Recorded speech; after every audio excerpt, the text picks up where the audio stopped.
السلام علیکم ورحمۃ اللہ وبرکاتہ۔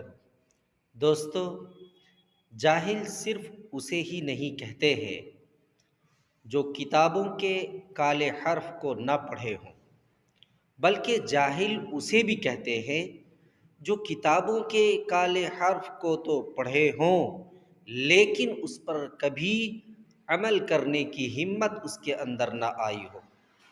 وہ اس دنیا کا سب سے بڑا جاہل ہے۔